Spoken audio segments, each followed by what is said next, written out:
All right, Darren, before we get into the business, I like to start with you. And now typically I start with what is your franchise story as the question, which I'm curious what your franchise story is.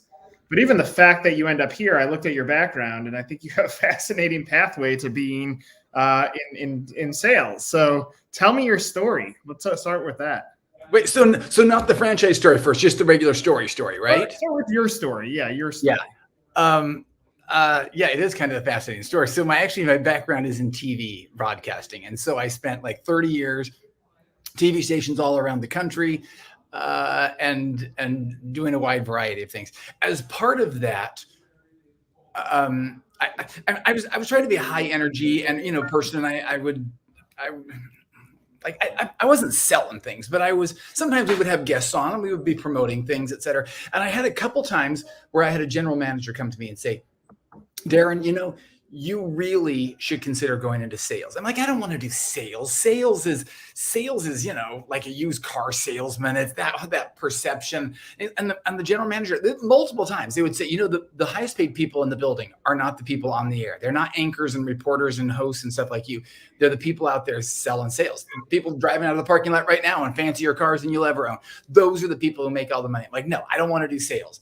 And so anyway, my TV career ran its course. I had my 30 some odd years of that, and then discovered what I do now, which is basically kind of sales. And I absolutely love every second of it. I love helping people solve problems and making people's wishes come true, which is really what sales is all about. So that's how it went from me being a TV weatherman or a sportscaster to me showing different franchises how they can get the right tools to help their franchises be more successful.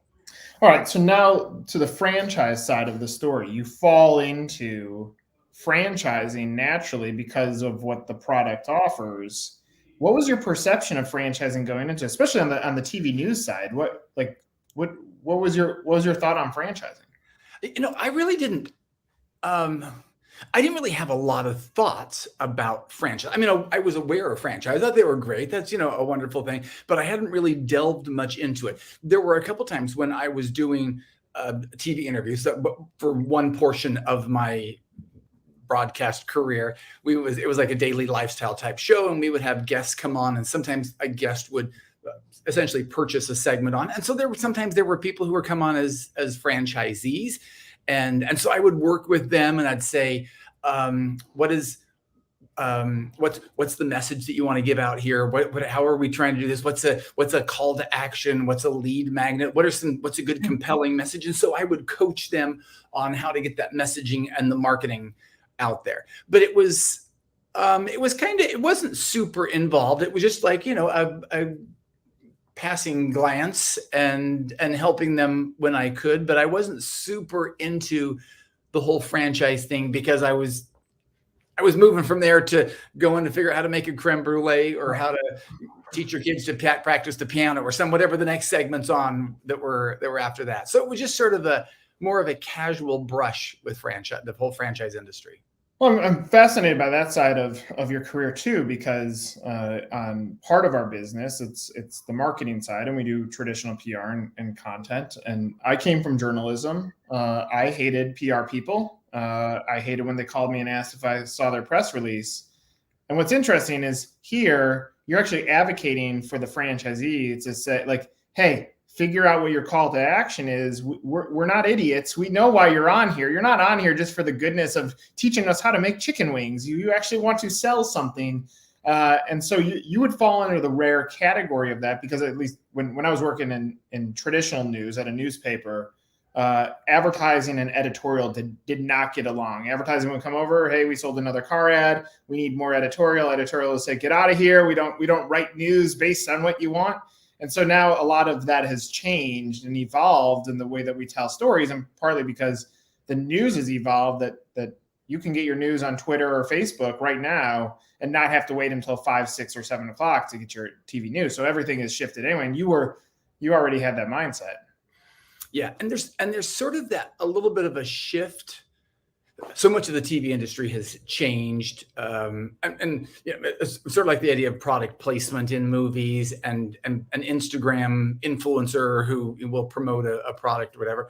And so it was sort of in TV, it was what they sort of called pay to play. So the majority of segments on our show were just good content that we dictated. But the sales department said, hey, we got to pay the bills as well. So here are some clients who are coming on. And so we would just say, okay, we'll see what great stuff we can make out of this. Because there's a good story in every business that's out there has some. Obviously, see, now you get me too excited. Every business out there has some way to improve someone's life. And it was just our job to figure out what that was and to present that in a way that was compelling to people. If somebody like a HVAC company or something wants to come on and promote a heating, I'm like, in the past, we would turn our noses up at that. I'm like, that's ridiculous. That's horrible programming. That's not what we want. But for the people whose furnace or AC or whatever had just gone out, that was the most compelling thing of the day for them. So there's always a great story in marketing for the right person when you can get that message to the right person. Yeah, I really appreciate what you're saying. I mean, my viewpoint when I fell into franchising, going from a traditional journalist into PR, which is where I first fell into franchising, there were two things that connected with me. One was, as a journalist, I hated when brands called me and said, hey, can you write about my new restaurant that opened? I'm like, there's 7,000 restaurants that have opened in Chicago. Why do I care about this one? And what was interesting, and this is part of the gap in PR and brand, is a PR person then stumbles because they're not intimate with the brand. They're like, and they can't spit out the story. And I'll be like, all right, goodbye. And I'd hang up the phone. But ultimately, what I learned as a journalist, and I was covering primarily rock stars. But what I learned as a journalist was I didn't care about the music. I cared about what was the backstory on that human that made them do it. And then when I got into franchising, what excited me about it was my brain just couldn't understand why someone would invest their life savings into a business in a box where they have very to no control over it. I was like, you must have done something insane in your life to get here. So our approach to telling franchisee stories was always built on brands will sell brands people do, remove the brand, elevate the human interest, because the franchisee had to have done something to be able to afford that level of business. Most franchises aren't bootstrapped. They are like, you're going to come out of the gates with $1, $2, $3, $5, $1 million just to get that out of the ground. And I fell in love with the human interest story when I jumped into franchising. Yeah, that's I think so often, exactly like you were saying, we view it as a franchise, as a business, as a whatever. But there's a human story behind that. There's a real and there's not just a human story behind that, but there's a human story to the solution that they provide. It becomes real and tangible. And if you can, as part of your marketing, if you can tap into that for the human side of what the business is and for the human side of a solution that they're providing and the people whose lives they're helping, then all of a sudden that's when it becomes pertinent and relevant. And I'm sitting on the edge of my seat wanting to know more. Totally. Okay, so now take your ability as a journalist, you know how to extract the story, which I'll say, like, when I sell, I do sales. That's what I'm really good at, but I've never sold. I'm always like understanding their story, which helps me understand their problem. And then I get to figure out, can we find the solution to it? I would imagine your approach is very similar. How do you approach extract of storytelling? I mean, you're not selling a storytelling solution. You're selling a process solution, but how have you cross-applied your journalistic background now to the way that you present yourself when you're selling the business? It's interesting because whenever I'm teaching someone about automating their sales and marketing, which is what Keap does and the solution that I provide, it's never a matter of here's what a landing page looks like, and here's what an automated email looks like, but it's always about the story. Let me tell you the story about this fully promoted franchise. It's this store, and they're in Colorado, and they were struggling with XYZ, and then they had this idea. They said, how about if we offer this free such and such, and we'll let people then they can opt in, they can get a free sample of this or a free sample, and then we'll follow it. And I tell the whole story of what they did and what their results were. And now all of a sudden, it becomes more real, and people can project themselves into that when they see another franchise having the same struggles they could relate to and seeing exactly what they did. And it's in a story form, and it's not just here's an A plus a B and a C, and here's how this fits together. Now, people love stories.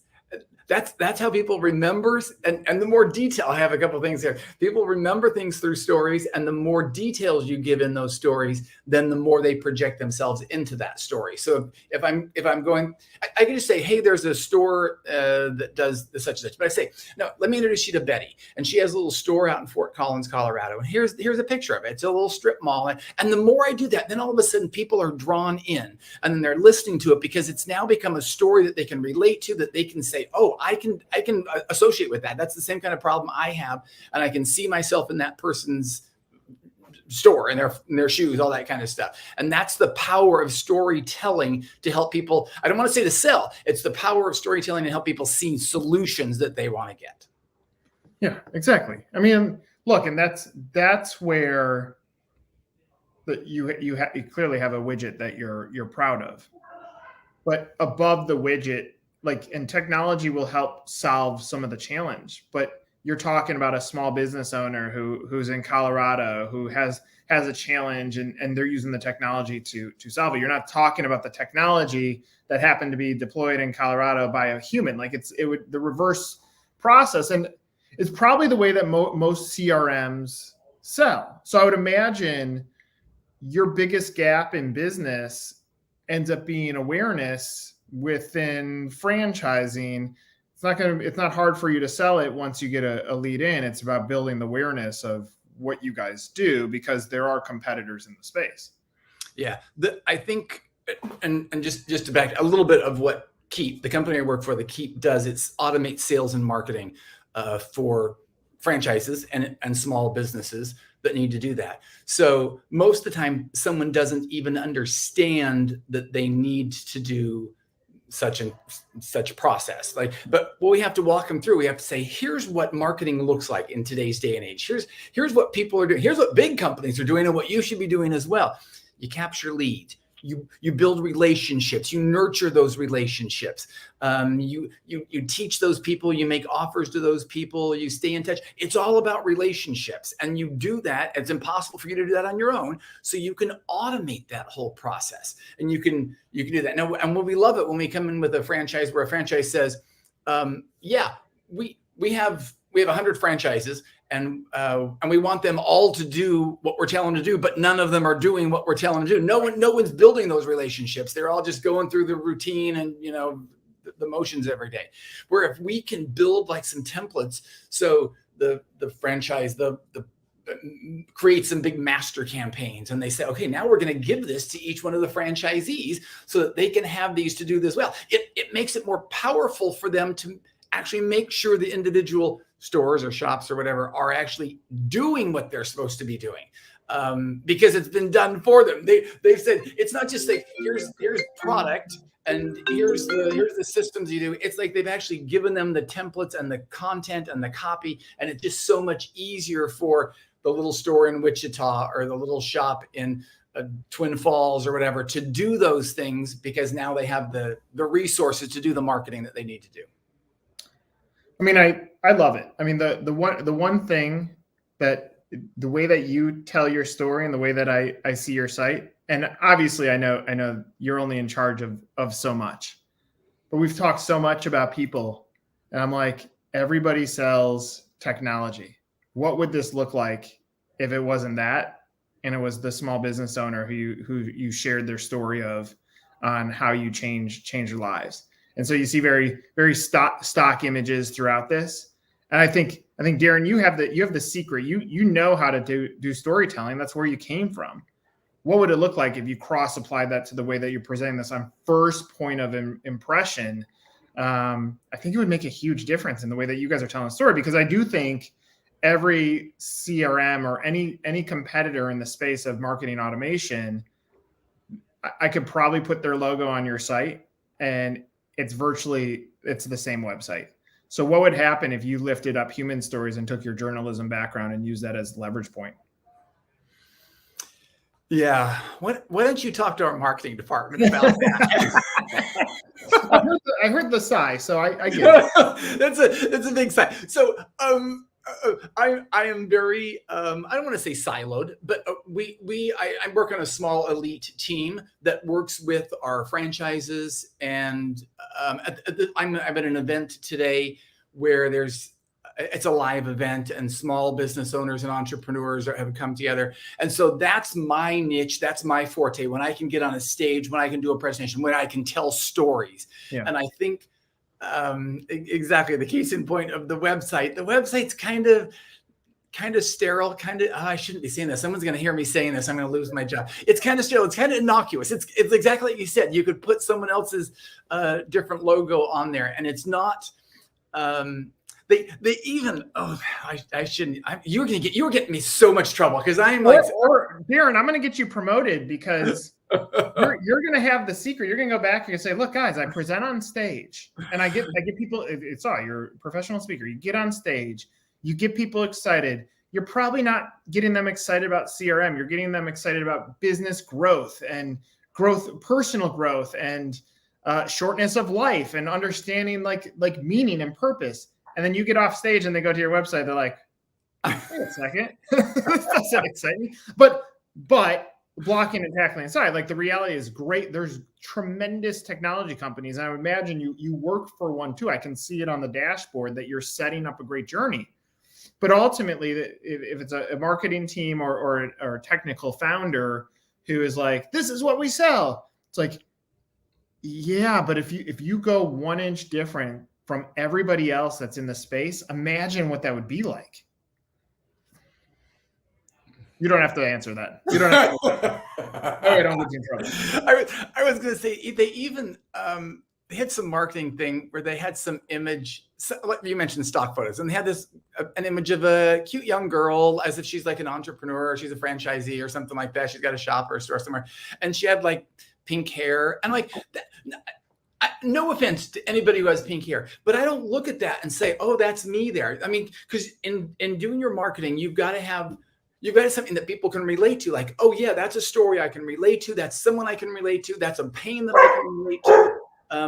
And once again, like this part of the website right here that you're seeing, I'm not bashing my website here. I'm not bashing my marketing company, but I'm going to come to your defense, Darren. I don't think you're bashing them. What you're saying is you see such a pathway to having the tools to actually sell something. You believe in the product. Help close the gap of how we present it so that when your believability and your passion for it aligns back to what the user or the prospect sees, it's so in sync. This is obviously we're filming this, but you know what stands out to me? There's one thing that stands out to me in a big way on your site that I would also tell marketing to get in front of. Do you know what that is? Oh, I'm ready. It's right there. I'm racing. Here you go. Create more fans. Like that's an impact thing. Like that makes the skin crawl because you're like, yeah, man, if I had more fans with my small business, then repeat customers are gonna come back. And it aligns so nicely to what your solutions are. If I bought your business today, I would build it around creating more fans, and fans are customers and fans are customers. Like it's both sides of it, Yeah. And when you buy the company today, just make sure you don't fire me. Okay.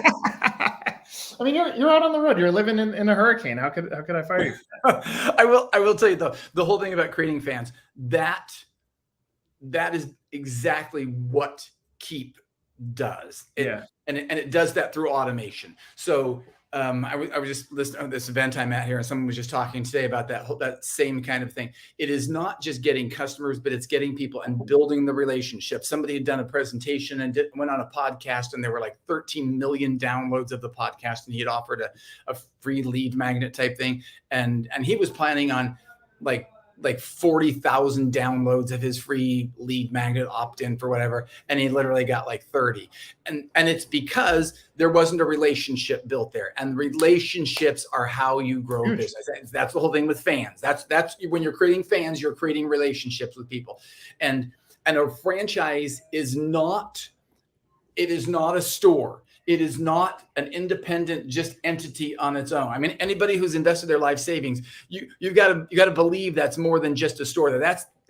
it's rather than a store, it's a story. I should patent that. It's not a store, Yeah, it's a should. story. Yeah. I gotta write a book. I'm gonna write a whole book just on that. It's not a store, it's a story.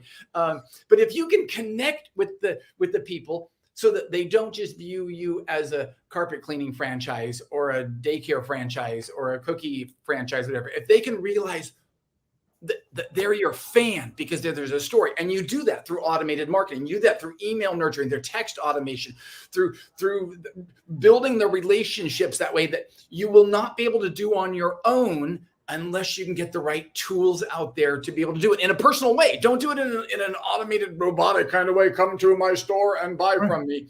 But the whole thing, tell your story so that they become fans. How do you say, like, you're at this event? I mean, and look, I look at our own business. I can go to events, and I 99% of the time I refuse to have a booth. I'll tell you a quick story. Like, so much that when we used to exhibit at the IFA a long time ago, one year I did a dunk tank. I didn't put anything about our business. I just put a dunk tank and said you could just dunk people because I didn't want to talk about our business in a sales way. One year. We put, don't let your agency be one of these with an arrow. We put one night stand in the booth. Didn't even occupy it for 1 second. We put franchising for dummies on the top of it. We're like, we're not going to be a one night stand. We're a relationship, and we'll pay the ransom money to have the booth. Because I think it's really hard to sell at a booth. Do you get, like, is your opportunity when you go to an event like this, is it to sell through relationship building? I never have a booth. That's great.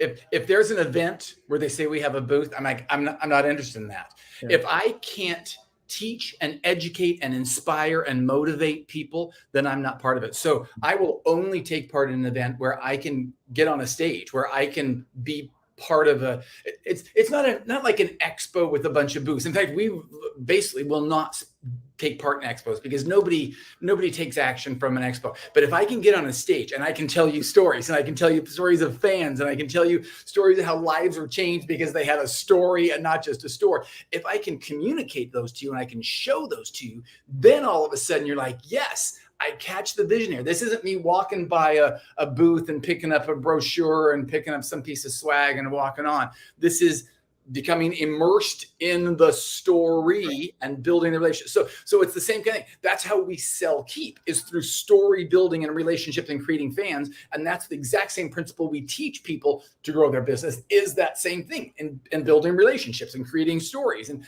doing the follow-up and nurturing people. So the same, we have integrity there. The same thing I do from a stage is what we believe is how you can sell through email marketing as well, through the relationships and the stories and the nurturing and creating fans. I love it.